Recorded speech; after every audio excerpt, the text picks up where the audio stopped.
प्रभुमा सबै श्रोता प्रियहरूलाई पवित्र अभिवादन। विगतमा हामीले हेरेका थियौँ कि वचन परमेश्वरसँग थियो र उहाँबाट लिएर पवित्र आत्माले घोषणा गर्नुहुन्छ र वचन अर्थात् प्रभु येशूले हामीलाई जीवन दिनुहुन्छ र प्रशस्त मात्रामा दिनुहुन्छ भनेर आज पनि हामी वचनकै विषयमा केन्द्रित रहेर हेर्नेछौँ। व्यवस्था विवरणको पुस्तक 30 अध्यायको 11 पददेखि 14 पदसम्म हामी पढ्दछौँ। तब यो थाहा पाउँदछौँ कि परमेश्वरको वचन सर्वसुलभ ढङ्गले मानिस जातिलाई दिइएको छ। आज मैले तिमीहरूलाई दिएको आज्ञा तिमीहरूको निम्ति साह्रै टाढो वा गाह्रो छैनन्। हाम्रो निम्ति स्वर्ग गएर कसले त्यो ल्याइदिने, हामी त्यो सुन्ने थियौँ र पालन गर्ने थियौँ भने तिमीहरूले भन्नु पर्दैन।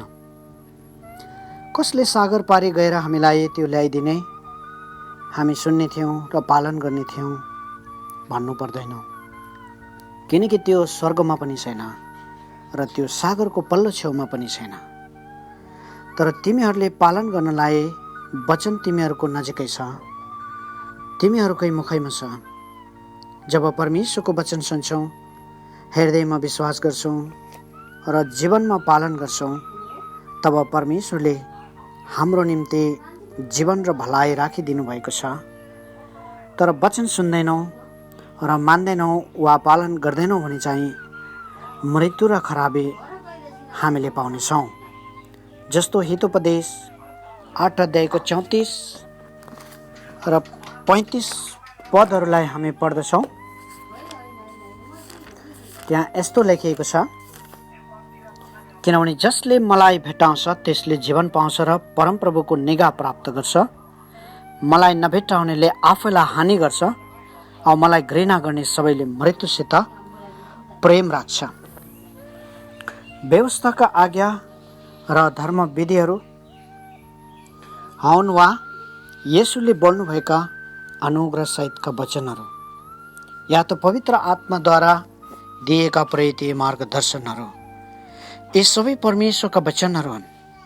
समय अवधिक सच्चाइ अनुसार वचन मानिस जातिको निम्ति दिइएको हो। वचन हाम्रो नजिकै र हामीसँगै र हाम्रो मुखैमा छ। जस्तो कि रोमीको किताब 10 अध्यायको 8 पदमा प्रेरित पावलले पनि भन्छन्, वचन हाम्रो नजिकै छ, वचन तिम्रो नजिकै छ, तिम्रो मुखैमा र तिम्रो हृदयमा, अर्थात् विश्वासको वचन जो हामी प्रचार गर्दछौँ। ज्ञानी मानिस इजरायलको राजा सुलेमानले हितोपदेश 30 अध्यायको 5 पदमा भनेका छन्, परमेश्वरको हरेक वचन शुद्ध छ। Every word of God is pure. उहाँमा भरोसा राख्नेहरूको निम्ति उहाँ ढाल हुनुहुन्छ।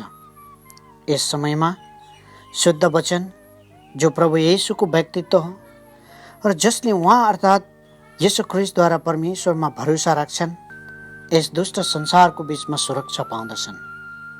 जस्तो कि सम्पूर्ण पृथ्वी र त्यसमा भएका जीवित प्राणीहरू जल प्रलयको पानीले नष्ट भएका थिए, तर नोहको जहाजभित्र हुनेहरूले चाहिँ सुरक्षा पाएका थिए। वचन शुद्ध छ र वचन सत्य हो। वचनमा सुरक्षा छ। तर संसार परमेश्वरतर्फ यति अविश्वासी भएको छ कि सत्य वचनको व्यापार भएको छ। हितोपदेशका लेखकले 23 अध्यायको 23 पदमा भन्छन्, सत्य किन र यसलाई कहिले नबिर्स। यसको अर्थ चाहिँ जीवन दिने परमेश्वरका वचनलाई आफ्नो भाग बनाउनु हो, आफ्नो जीवनको सबैभन्दा अनमोल सम्पत्ति बनाउनु हो। सबै थोक गुमाउनु परे पनि सत्य अर्थात् वचनलाई अनमोल धनको रूपमा जोगाइराख्नु हो। अब भजनको लेखक दाउद जो परमेश्वरको हृदय अनुसारको मानिस थिए, उनी के भन्छन्, उनको अनुभव कस्तो थियो। भजन सङ्ग्रह 119 को 9 पद अनुसार एउटा जवान मानिसले परमेश्वरको वचनमा ध्यान दियो भने आफ्नो मार्ग सफा राख्न सक्छ। उसले आफ्नो सम्पूर्ण मन परमेश्वरको खोजीमा लगाएको हुन्छ र उहाँका आज्ञाहरूबाट आफूलाई तर्काएको हुँदैन। भजन सङ्ग्रह 119 को 11 पदमा दाउदले यसो भनेका छन् कि तपाईँको विरुद्धमा पाप नगरौँ भनेर तपाईँको वचन मैले मेरो हृदयमा राखेको छु। हितोपदेश 4 अध्यायको 10 पद अनुसार परमेश्वरको वचनको स्थान हाम्रो हृदय हो र 22 पद अनुसार जसले वचन पाउँछ त्यसको निम्ति त्यो जीवन हो अनि स्वास्थ्य हो। अनि 23 पदमा चाहिँ कुनै पनि मूल्यवान वस्तुलाई भन्दा वचनको वासस्थान हृदयलाई सुरक्षित राख्न भनिएको छ, किनभने त्यो सारा जीवनको मूल हो। यसर्थ दाउदले पनि भनेका छन्, तपाईँको वचन मैले मेरो हृदयमा राखेको छु। यो संसार परमेश्वरको विरोधमा छ, घोर पाप र अन्धकारमा मरिरहेको छ। जीवन दिने प्रभु येशूको नाउँको सुसमाचारका परमेश्वरका वचनलाई तिरस्कार गरिरहेको छ।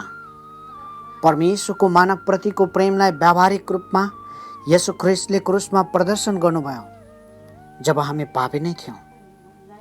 2 हात फैलाएर क्रुसबाट आत्मामा विश्राम पाउन र जीवनमा शान्ति पाउन येशूले मानिसहरूलाई क्रुसबाट बोलाइरहनु भएको छ।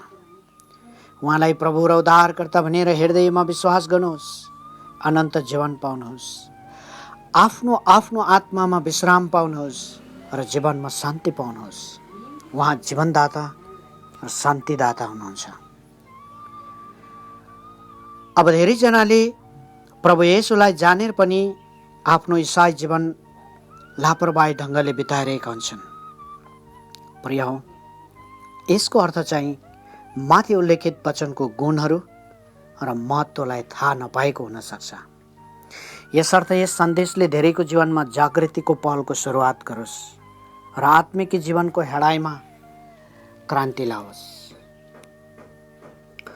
भजन सङ्ग्रह 119 अध्यायको 5 पदमा दाउदले अझै भन्छन्, तपाईँका वचन मेरो खुट्टाको निम्ति बत्ती र बाटोको निम्ति उज्यालो छ। दाउदका निम्ति परमेश्वरको वचन किन यस्तो बन्न पुग्यो? किनकि अति नै बहुमूल्य वस्तु चाहिँ दाउदले वचनलाई हृदयमा राखेका थिए र जीवनको हेडाइ अर्थात् आत्मिकी बाटोमा अन्धकारमा बत्ती र उज्यालो साबित भयो परमेश्वरको वचन। यदि दाउदले चाहिँ वचनको मूल्य र महत्त्वलाई बुझेर जीवनमा पालन गर्नु हो भने तपाईँ र मेरो निम्ति पनि वचन यस्तै हुन्छ। आजको दिन पनि वचन उही नै हुन् जस्तो दाउदको दिनमा पनि थिए। उपदेशकको पुस्तक 12 अध्यायको 11 पदमा वचनलाई बुद्धिमान गोठालोको लाठोसँग अनि ज्ञानी विद्वानले ठिक स्थानमा ठोकेको किलासँग तुलना गरिएको छ। किनकि ती एउटै गोठालोबाट आएका हुन्। त्यस समय त्यो बुद्धिमान र ज्ञानी विद्वान गोठाला चाहिँ राजा सुलेमान थिए, जसले इजरायललाई अगुवाई गर्थे, जो आउनेवाला यस युगका प्रभु येशू ख्रीष्टको पूर्व छाया थिए, जसको विषयमा मत्तीको सुसमाचार 12 अध्यायको 42 पदको अन्तिम खण्डमा येशू आफैले भन्नुभयो, हेर सुलेमान भन्दा श्रेष्ठ यहाँ छ। बुद्धिमान गोठालोको लाठोले परमेश्वरको बगाल अर्थात् विश्वासीहरूलाई ठिक बाटोमा लगाउँछ वा अगुवाई गर्दछ भने ठिक ठाउँमा ठोकिएको किलाले चाहिँ हाम्रो स्थिर विश्वासलाई बताउँछ कि बुद्धिमान गोठालोले हामीलाई विश्वासको सही जगमा खडा गरेर दृढ तुल्याउनुहुन्छ, जो येशू ख्रीष्ट नै हुनुहुन्छ। भजन सङ्ग्रह 119 अध्यायको 103 पदमा जब पढ्छौँ, वचनप्रति दाउदको अनुभव यस्तो छ कि तपाईँका वचनहरू मेरो स्वादमा कति मिठा छन्, मेरो मुखको निम्ति महभन्दा पनि मिठो। प्रिय हो, के परमेश्वरको वचन तपाईँ हाम्रो निम्ति पनि यस्तै मिठासपूर्ण छन्? यदि छन् भने त तपाईँ हामी घरिघरि वचन पढिरहनेछौँ। जसरी कुनै मानिसले पनि आफूलाई ज्यादै मिठो लागेको खानेकुरा घरिघरि खाइरहन्छ, त्यसरी नै हामी पनि घरिघरि मिठासपूर्ण वचनहरू, परमेश्वरका वचन पढिरहनेछौँ। वचन जीवनदायक हुन्छ, जसद्वारा हामी प्रशस्त मात्रामा जीवन पाउँछौँ। जस्तो कि प्रभु येशूले भन्नुभयो, म त तिनीहरूलाई जीवन दिन भनेर आएँ र प्रशस्त मात्राको जीवन। परमेश्वरको वचनले हामीलाई जीवन दिने मात्र होइन, तर सुसमाचारद्वारा जीवन पाए पश्चात पनि हाम्रो नैराश्य जीवनलाई परमेश्वरको निर्दोष व्यवस्था वा वचनले आत्मामा जागृत गराउँछ। परमेश्वरतर्फ ज्ञान सुन्ने हाम्रो निर्बोध जीवनलाई उहाँका पक्का साक्षी वचनले बुद्धिमान तुल्याउँछ। जस्तो भजनका लेखक दाउदको पनि अनुभवलाई हामी भजन 19 अध्यायको 7 पदमा यसरी पढ्दछौँ। परमप्रभुको व्यवस्था निर्दोष छ, आत्मालाई जागृत गराउने। परमप्रभुको साक्षी वचन पक्का छ, निर्बोधलाई बुद्धिमान तुल्याउने। चाहे पुरानो समयका वचनहरू हुन्, ती हाम्रा शिक्षा र नमुनाका निम्ति थिए, चाहे नयाँ नियमका वचनहरू जसले प्रभु यीशु ख्रीष्टको मानव व्यक्तित्वको वास्तविकतामा परमेश्वरलाई प्रकट गर्दछन्। प्रेरितीय अनुभव चाहिँ यस्तो छ कि दोस्रो पत्रुस 1 अध्यायको 20-21 पदलाई पढौँ। पहिले यो जान कि पवित्र शास्त्रको कुनै अगमबाणी कसैले खास आफ्नै अर्थले दिएको होइन, किनकि मानिसको इच्छाबाट कुनै अगमबाणी अर्थात् वचन आएन, तर पवित्र आत्माबाट अभिप्रेरित भएर मानिसहरूले परमेश्वरका तर्फबाट बोल्दथे। दोस्रो तिमोथी 3 अध्यायको 16 पद अनुसार परमेश्वरबाट प्रेरणा भएको हरेक पवित्र शास्त्र जो छ सो सिकाउनलाई, हर्ती दिनलाई, सच्याउनलाई, उचित जीवन यापन गर्नलाई उपयोगी हुन्छ। परमेश्वरले मानिसको हरेक अवस्थालाई अनि विशेष गरी परमेश्वरले मानिसहरूको कमजोर आत्मिक अवस्थालाई बुझ्नुहुन्थ्यो, अघिबाटै बुझ्नुहुन्थ्यो। यसै कारण उहाँले प्रभु येशूलाई हाम्रो निम्ति दिनुभयो, हाम्रो उद्धार गर्नुभयो। त्यस पश्चात पनि जब प्रभु येशू हामीलाई लिनु आउनुहुन, हामीलाई यस संसारमा उहाँको साक्षी र गवाईको निम्ति राख्नु भएको छ, तब हामीलाई प्रभु येशू मसीहको मानव जीवनको अनुसरण गर्दै कसरी एक विश्वासीको साक्षी र गवाईको जीवन जिउनको निम्ति आवश्यक पर्ने जो मार्ग निर्देशनका कुराहरू, जो दैनिक जीवनमा आवश्यक पर्ने शिक्षा र सच्चाइका सिद्धान्तका कुराहरू सिक्न र सिकाउनको लागि उहाँका वचनहरू, उहाँको पवित्र आत्माद्वारा प्रेरित सेवकाईहरूद्वारा आज पनि हाम्रो लागि परमेश्वरले प्रशस्तसँग एउटा प्रबन्ध गरिदिनु भएको छ। उत्पत्तिदेखि प्रकाशसम्म परमेश्वरको वचन, जीवित परमेश्वरको वचन हाम्रो हातमा छ, जसले हामीलाई जीवन दिन्छ र जसले हामीलाई जीवन्त राख्दछ। यसर्थ वचन सम्पूर्ण सृष्टिको आधार हो। उहाँको वचनद्वारा सबै कुरा सृष्टि हुनाए। वचन अर्थात् यसु ख्रीष्ट अनुग्रह र सत्य लिएर आउनुभयो। वचन जीवन दिने रोटी र पानी बनिनु भयो, जो प्रभु येशू ख्रीष्ट नै हुनुहुन्छ। प्रभु येशू ख्रीष्टको व्यक्तित्वमा जब वचनलाई हेर्दछौँ, तब परमेश्वरका वचन उद्धारका वचनहरू हुन्। परमेश्वरका वचन साक्षी वचनहरू हुन्। परमेश्वरका वचन न्यायका वचनहरू हुन्। परमेश्वरका वचन सान्त्वनाका वचनहरू हुन्। परमेश्वरका वचन जिउँदो आशाका वचनहरू हुन्। परमेश्वरका वचन भय मान्ने योग्यका छन्।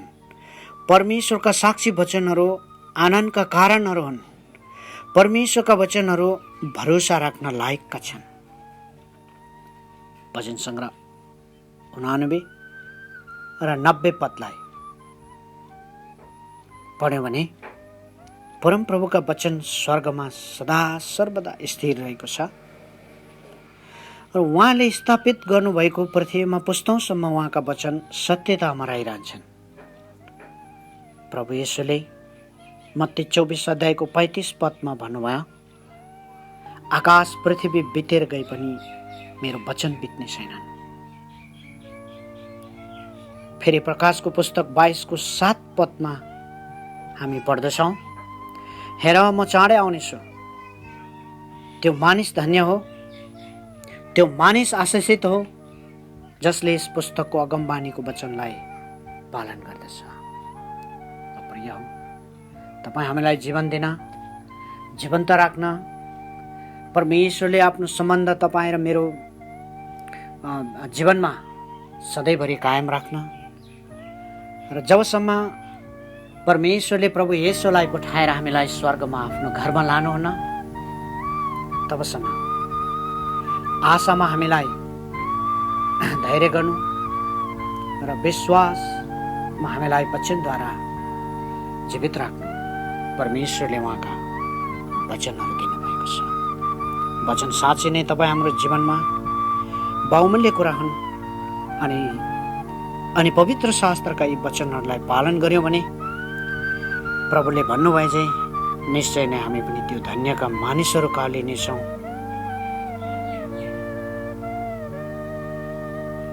यदि हामीले यस पुस्तकको अगमबानीको वचनहरूलाई पालन गर्दछौँ भने। धन्यवाद। यी वचनहरूमा परमेश्वरले हामीलाई प्रभु येशूको नाममा आशीष दिए।